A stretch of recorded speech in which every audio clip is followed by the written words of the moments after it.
Good afternoon, everybody, and welcome to another Talmix broadcast, live broadcast from the UK.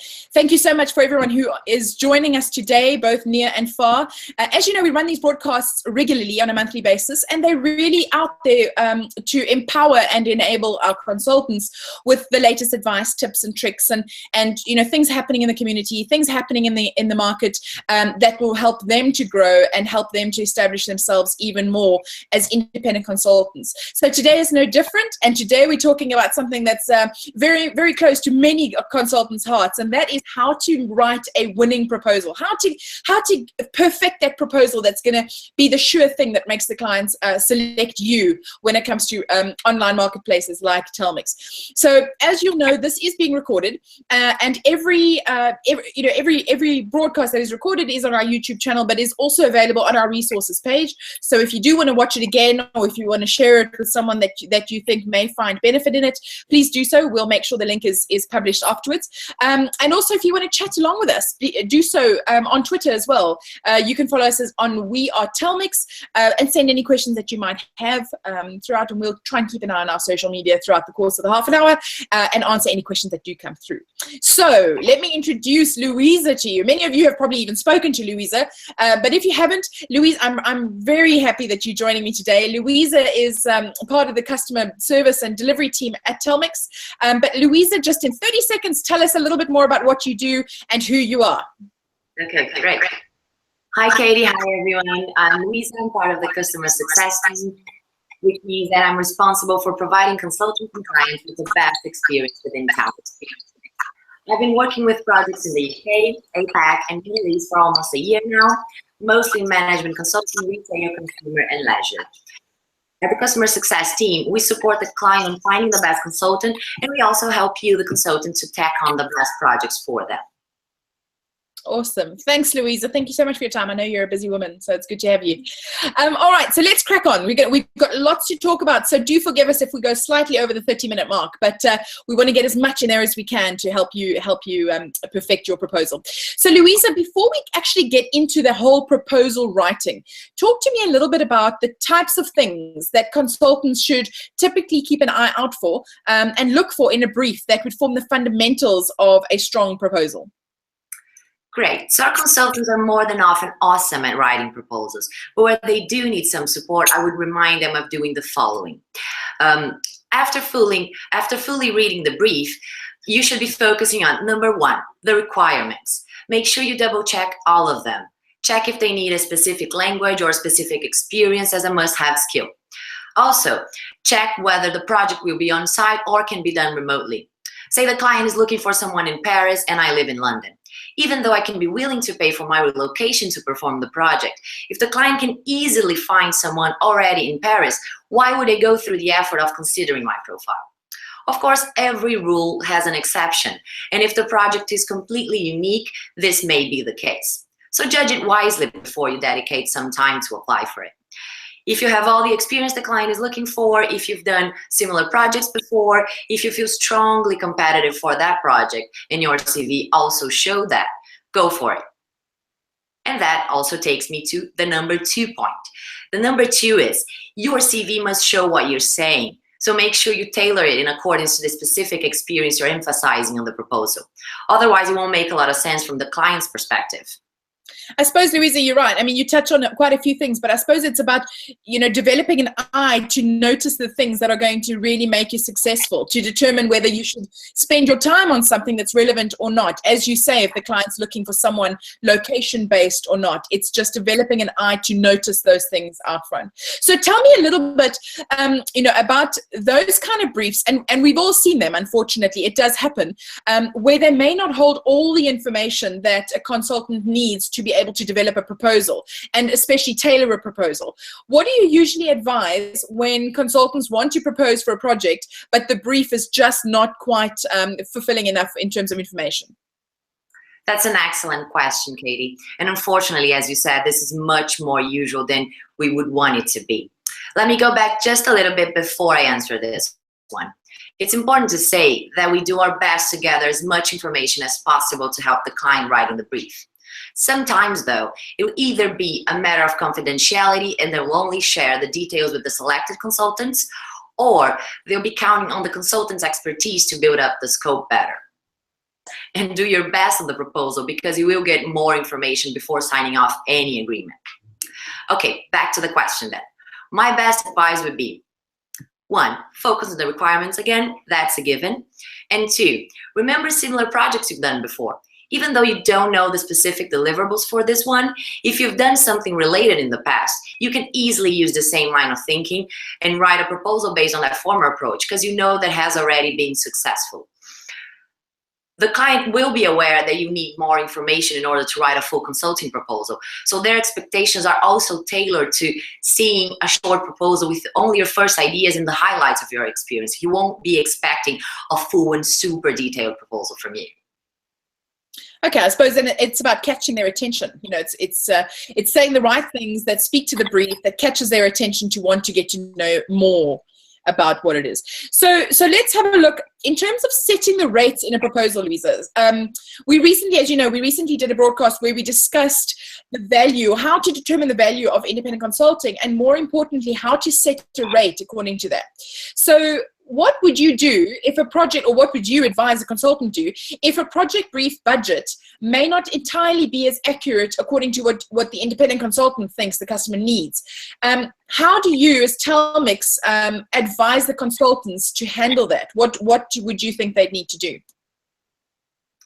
I advise the consultants to be very pragmatic about it. If you can do the project after ticking the boxes we've mentioned before, and a quick reminder, you meet the requirements and your CV shows that very clearly. After ticking those boxes, if your rate is around 35–50% tops higher than the estimated, I suggest you apply and make sure you write a stellar proposal. To help you nail it, we have a great how-to guide about writing proposals that you can find on our resources page. Is on our website, on the header under resources, so it can help you write a very good proposal and make sure you justify the 50% higher day rate that you're suggesting. Also, in other cases, when you see a project and you believe that what the client is asking for will cost them much more than the rate they mentioned, I advise you to weigh it carefully. If you are a great match for that project, but your day rate is, say, 4 times what they're suggesting, it is very unlikely that they will have this sort of flexibility.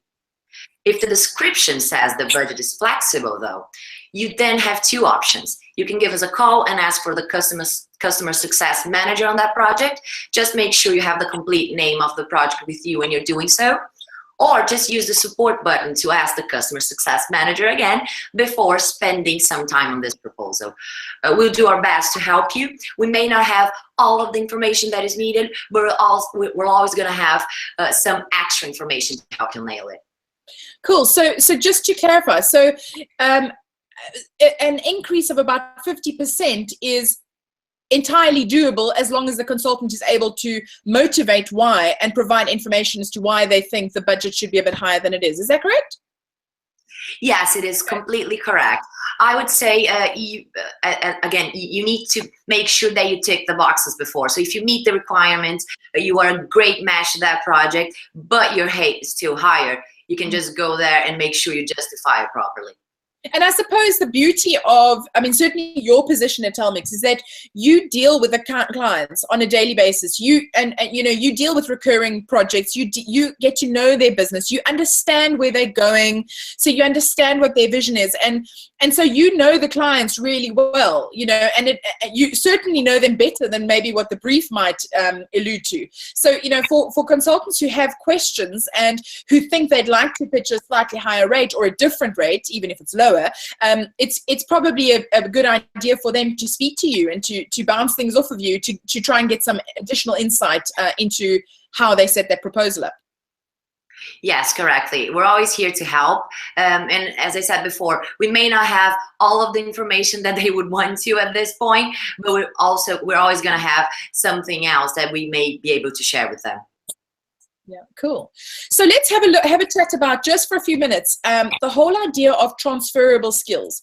So I know that many consultants that certainly I speak to regularly are more than equipped to be able to serve a number of different industries and a number of different customer needs. So they may not have specific experience in the industry that the customer wants, but their skills are such that they're able to transfer it. And you know, they can be applied. So, however, many times a customer is really specific about the types of skills that they require.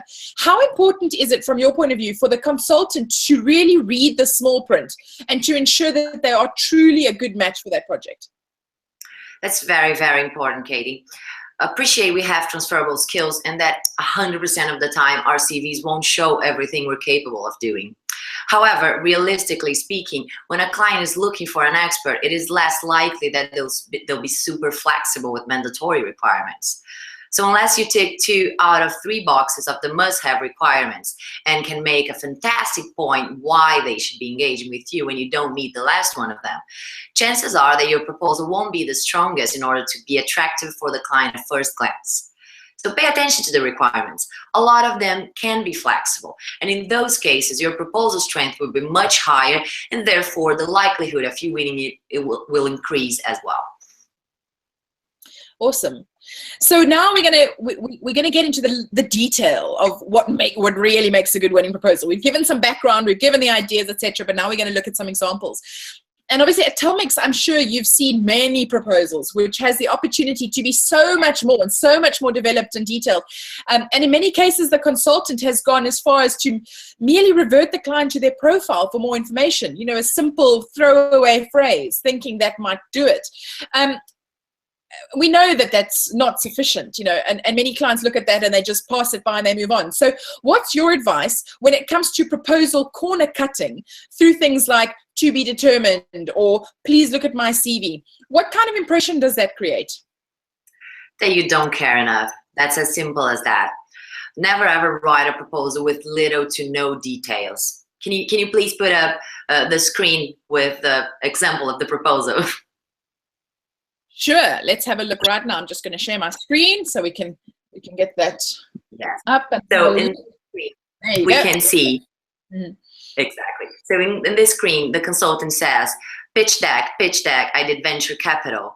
So he has literally dedicated less than 5 minutes to submit this proposal. So imagine yourself in the client's shoes. If his first contact with your profile is, I've done it before, refer to my profile, see my CV, to be discussed, it's similar to nothing. It's similar to you literally didn't spend more than 5 minutes. So it will only give the client the feeling that you couldn't spend your time on it, on actually reading the project description and putting some effort on writing a short but tailored proposal. And again, why? If you didn't spend 15 minutes of your time reading the description and writing a short proposal for them, why should they spend 15 minutes of their time going through your profile, going through your CV, and putting actually the effort of understanding why you would be a great fit for their project? It doesn't make a lot of sense. That's actually such a good point. I mean, if you don't put in the effort, why would they put in the effort? Absolutely good point. Thanks for that, Luiza. So let's talk about the things that do work. And before we do that, what are some of the most common mistakes that you found made in proposal writing? Basically completely ignoring requirements. We have language fluency, that could be a requirement. Location, where the consultant is going to be based, could be a requirement. Visa sponsorship possibilities. We are talking about consulting projects after all. So in a lot of cases, it won't make sense for the company to provide visa sponsorship. As well as travel and expenses. Again, with the example of Paris and London, if they can find someone already based in Paris, why would they cover relocation, travel and expenses? Also, specific experience, be it in industry or in a specific region. So sometimes a consultant has wider experience in Europe, all across Europe, but the client is looking for that experience in that industry, but in America. So it doesn't make sense. So bear in mind that preferable skills mean that the client is more flexible indeed. Yet, even with preferable skills, they still need to see some sort of connection between your proposal and that project. It is very improbable that they will go with someone who has never done anything similar before or doesn't know anything about the specific market. Especially if they want someone to just jump in and join their team and flow and go forward. They don't necessarily want to have to teach them where to start. That's a good point. So I'm going to share my screen again in a minute, and it would be great. You're going to take me through some examples of winning proposals, I understand. So perhaps you could tell us a little bit more about the project itself, and then also about specifically the proposal and what it was that helped them stand out. So while I get the screen going again, feel free to start talking to us about that. Yes, sure. Let's take a look at the first project overview then. So as we can see on the screen, this project description is very, very brief. We literally only have the basic details one we need to submit a proposal. Note that they shortly describe the company. It's a PE fund that has invested in a business process outsourcing company, and shortly describe their needs too. They need an interim CFO for 3 to 4 months with flexible location, either Singapore or Miami. The requirements, though, are very specific. They must have CFO experience, preferably in a BPO outsourcing business with operations in multiple geographic locations. Now let's take a look at the winning proposal and how this consultant wrote a fantastic approach with so little information. Can you move to the next slide, please? There he is. Great. Firstly, as we can see on my suitability for this project, this consultant meets the requirement of CFO experience plus the preferable requirement of the BPO experience. So he was straight to the point, saying that in the first sentence. That's basically what the client wants to see. Let's be very honest. Those are two of the main requirements, and he went straight to the point and said that in the first sentence. Secondly, the approach and the deliverables are very tailored to similar projects he has performed before. Note how specific he is in the suggestions to discuss it with the PE firm and the CEO to address the potential needs of the firm. They are suggestions, after all, and he knows he will be able to discuss them in detail during the interviewing process. So he's suggesting everything based on former projects that he's done before. And of course, he's going to be discussing that with the project manager and the PE firm leaders and the CEO of the company before signing off any agreement. Beautiful. Moving to the, sorry. No, go for it. Next, did you want to see the next project? Yes, I was going to move to the next example. Great.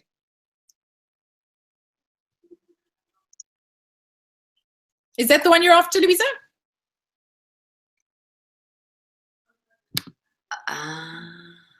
Or that one?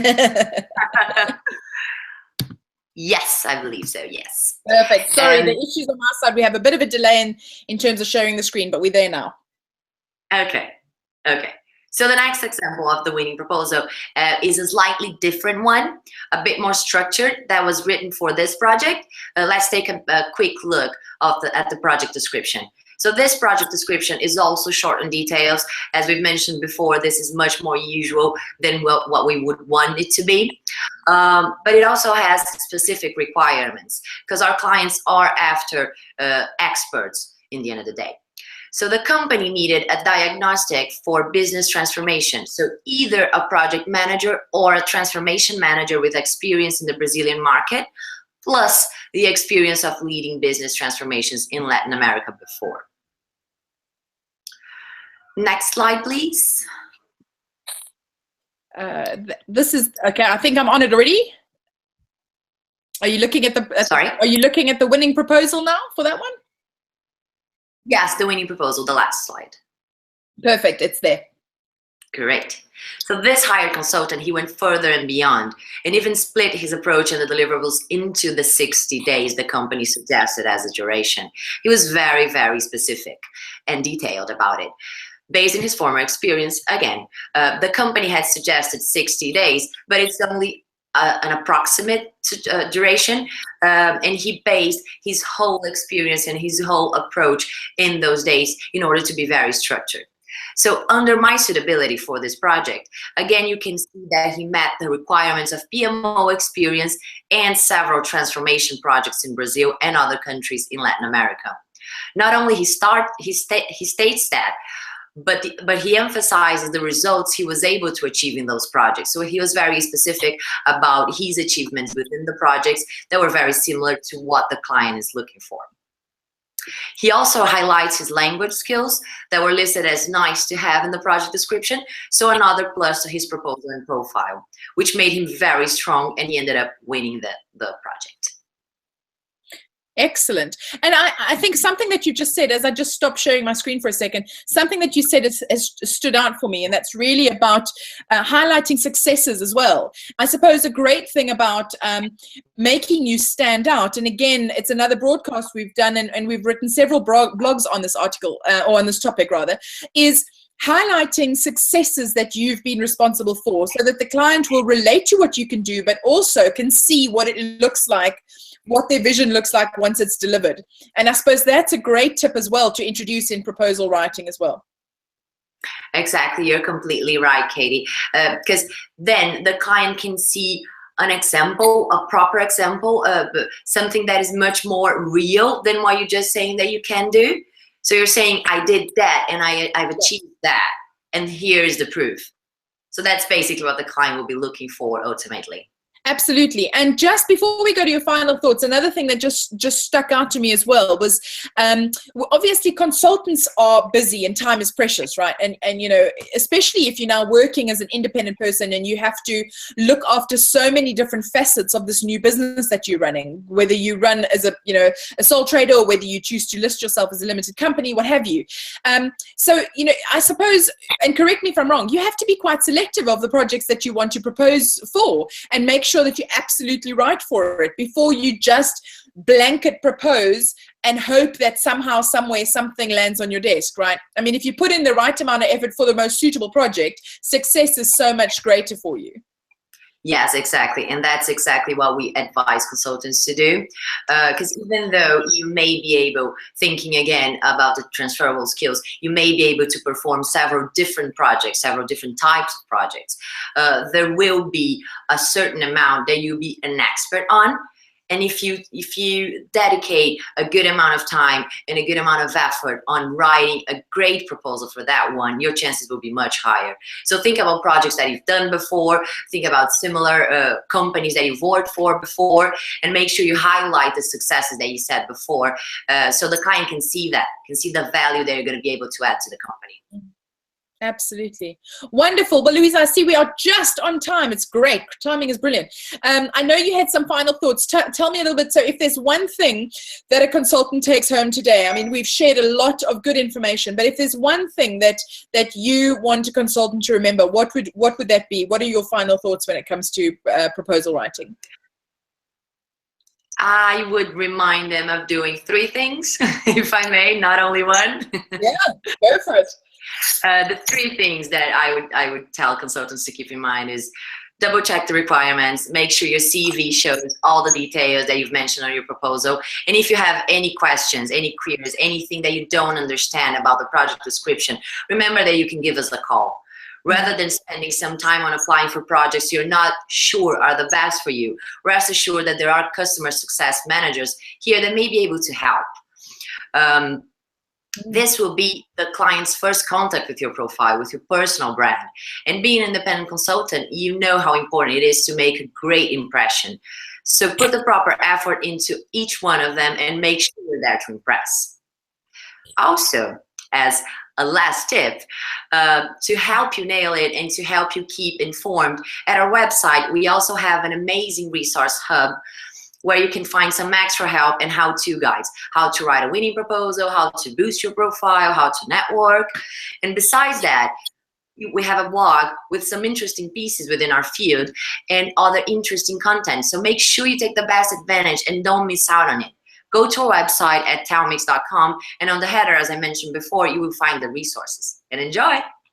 Perfect. Wonderful. Thanks, Luiza. That's great stuff. Yeah, just to echo, do make sure that you read our resources page, because we have such great feedback from consultants who are either just starting out their journey, or look, they've been doing this for 10 years and they need to reinvent themselves. There's always something new that people are learning, and that's certainly the feedback we get from the people that read our articles. So yeah, as Luiza says, whether you're looking to market yourself as an independent consultant, whether you're looking to establish a new brand, or we've done broadcasts on it, we've done blogs, and there are some fantastic how-to guides there as well, which Luiza references, which would absolutely help you. And of course, if you have a specific need that you don't see in our resources section, make sure you get in touch with us as well, and we'll definitely make sure we put some stuff out on that, because it's all about helping you to become better at what you can do and serving your clients even better.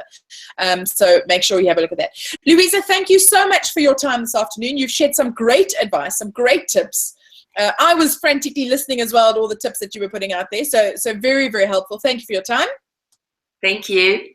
Good. And for everyone else, thank you so much for joining us, whether it's early morning, late evening, tomorrow, wherever you are in the world. Thank you so much for your time and spending this afternoon with us. Remember that this broadcast will be available on our YouTube channel, and will also be available as one of our blogs in our resources page. So you don't even have to leave Talmix. You can just go straight to our website. You can watch it there, share the links, etc. We'll be putting all of this out on social media as well. So if you do follow us, have a look at that.